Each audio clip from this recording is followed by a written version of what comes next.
Combien de pays du sud de la Méditerranée, d'institutions qui seront représentées et quels intérêts ils ont montré par rapport à ce forum? Je parle des hommes d'affaires, des institutions financières du sud.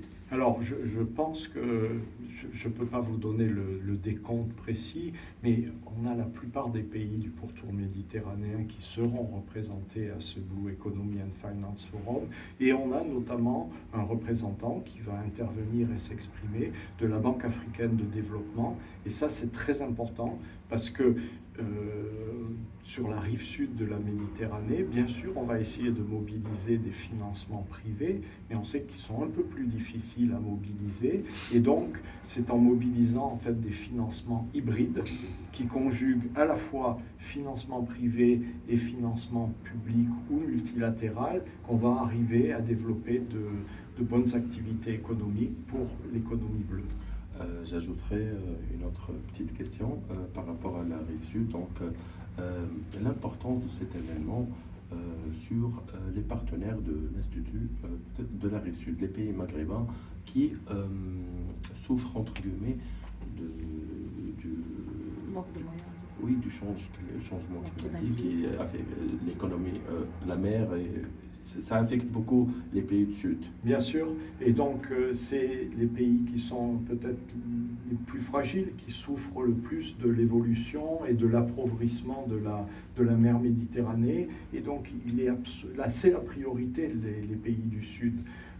Aujourd'hui, il est essentiel qu'effectivement des progrès soient faits, ne serait-ce que par exemple pour l'assainissement des eaux usées, qui n'est pas encore fait de façon systématique et qui doit être renforcé. Mais pour ça, on a toujours la volonté, non seulement de mettre des contraintes pour limiter la pollution, par exemple, mais à côté de développer les activités économiques. Et je pense que la solution est bien de développer des activités économiques vertueuses et respectueuses de la nature.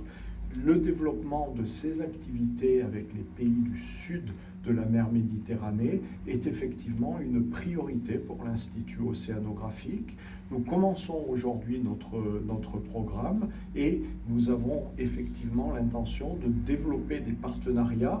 Alors nous, notre mission à l'Institut océanographique et particulièrement dans la sensibilisation du public à cela. Et par exemple, nous essayons de développer des partenariats avec des musées océanographiques, avec des centres de recherche, avec des instituts océanographiques qui ressemblent un peu aux musées océanographiques pour sensibiliser les personnes.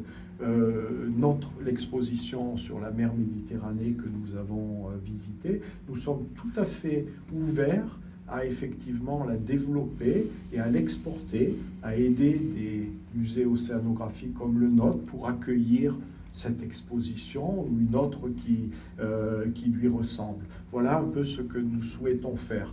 Nous allons développer, notamment avec les explorations de Monaco, des missions dans les différents pays de la Méditerranée et en particulier du Sud. J'espère que nous irons prochainement visiter la Tunisie, le Maroc, et lors de ces missions, le prince souverain nous accompagnera et nous pourrons effectivement non seulement mener des missions d'exploration scientifique, mais aussi des missions de sensibilisation, de médiation et de conviction des politiques et des entreprises.